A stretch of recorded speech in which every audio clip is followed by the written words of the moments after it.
एक भारतीय मुस्लिम होने के नाते मैं सोशल मीडिया पर रोज मुस्लिमों के खिलाफ फैलाए जा रहे झूठ को देखता हूँ, सुनता हूँ, क्योंकि एक पूरा सिस्टम मुस्लिमों को बदनाम करने के नाम पर अपनी राजनीतिक रोटियां सेक रहा है, क्योंकि उनको भी पता है विकास और रोजगार के नाम पर तो कोई उन्हें वोट देगा नहीं। इसलिए हिंदू मुस्लिमों का राग अलापो और सत्ता की मलाई खाते रहो। आपने भी अक्सर ये सुना होगा कि अब्दुल का काम सिर्फ पंचर बनाना और बच्चे पैदा करना है। अब अगर कोई ऐसी बातें करता है तो उसे ये वाला वीडियो जरूर शेयर करना, क्योंकि इस वीडियो में मैं कुछ आंकड़े आपसे शेयर करूंगा जो मनगढ़ंत नहीं बल्कि भारत सरकार के एक्चुअल डेटा पर बेस्ड है। अब आपका काम है इसे ज्यादा से ज्यादा लोगों तक पहुंचाना, ताकि सच सबको पता चल सके। मिथ नंबर 1, आपने अक्सर सुना होगा कि मुस्लिमों के 12-12 बच्चे होते हैं। पढ़ाई लिखाई से इनका वास्ता नहीं होता, बस मदरसे जाएंगे और देश पर बोझ बढ़ाएंगे। इस बात में कितनी सच्चाई है, आइए आंकड़ों पर गौर करते हैं। ये आंकड़े हैं भारत सरकार के नेशनल फैमिली हेल्थ सर्वे 5 के 2019 से 2021 तक। ये घर घर जाकर डेटा कलेक्ट करते हैं। ये जो सर्वे होता है वो ministry of health and family welfare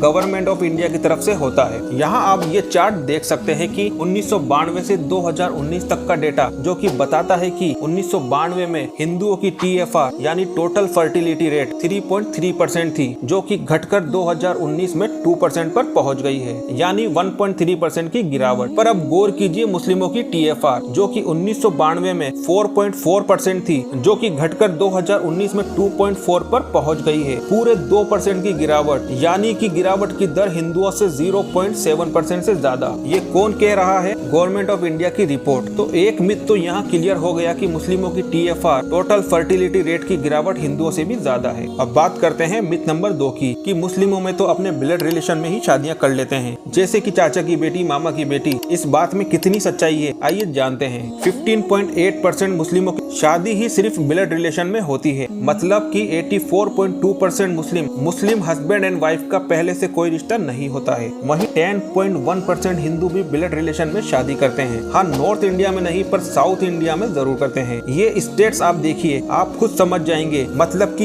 ये मिथ भी एक कोरी बकवास है। अब बढ़ते हैं मिथ नंबर 3 की तरफ। अक्सर ये कहा जाता है कि मुस्लिम लड़कियों की शादी जल्दी दी जाती है, 18 साल से कम उम्र में ही उनकी शादी कर दी जाती है। पर डेटा क्या कहता है, आइए उस पर भी गौर कर लेते हैं। जैसा कि आप ये चार्ट देख सकते हैं कि हिंदू लड़कियों की शादी की औसत उम्र एवरेज एज 18.7 ईयर्स है। और मजे की बात तो देखिए, ये सर्वे की रिपोर्ट बताती है कि मुस्लिम लड़कियों की भी एवरेज एज शादी की 18.7 ईयर्स ही है, मतलब कि ये मिथ या झूठ भी हवाई निकला। अब बात करते हैं मिथ नंबर 4 की, कि मुस्लिमों में 4 शादियां करते हैं या मुस्लिम एक से ज्यादा शादियां करते हैं। पर साल 2006 में हुए फैमिली हेल्थ सर्वे के आंकड़े बताते हैं कि 100 में से सिर्फ 2.5% मुस्लिमों की एक से ज्यादा बीवियां थी और 1.7% हिंदुओं की भी एक से ज्यादा बीवियां थी। तो इन आंकड़ों से ये तस्वीर भी साफ हो जाती है कि सिर्फ मुस्लिमों की ही नहीं बल्कि दूसरे धर्मों के लोगों की भी एक से ज्यादा बीवियां थी। अब बात करते हैं अपने आखिरी मिथ या झूठ की। कहा जाता है कि मुस्लिम लड़कियों को पढ़ने या स्कूल भेजने से रोका जाता है या उन्हें बिल्कुल पढ़ाया नहीं जाता, लेकिन नेशनल फैमिली हेल्थ सर्वे के आंकड़े बताते हैं कि मुस्लिम घर से आने वाली लड़कियां एवरेज 4.3 ईयर्स स्कूल में बिताती हैं और मुस्लिम लड़के 5.4 ईयर्स स्कूल में बिताते हैं। वहीं हिंदुओं की बात की जाए तो हिंदू लड़कियां एवरेज 4.9 ईयर्स ही बिताती है और लड़के 7.5 ईयर्स ही एवरेज बिताते हैं। यहाँ पर आंकड़े दोनों धर्मों के बच्चों के ही खराब है। तो ये कुछ झूठ है जो मुस्लिमों के खिलाफ फैलाए जाते हैं। मैंने आपको सच से रूबरू करवा दिया है। अब आपका काम है इसे ज्यादा से ज्यादा लोगों तक पहुँचाना। अगर वीडियो इन्फॉर्मेटिव लगी हो तो लाइक और शेयर किए बिना मत जाना। फिर मिलेंगे एक नए वीडियो में एक नए टॉपिक के साथ। जज़ाकल्लाह।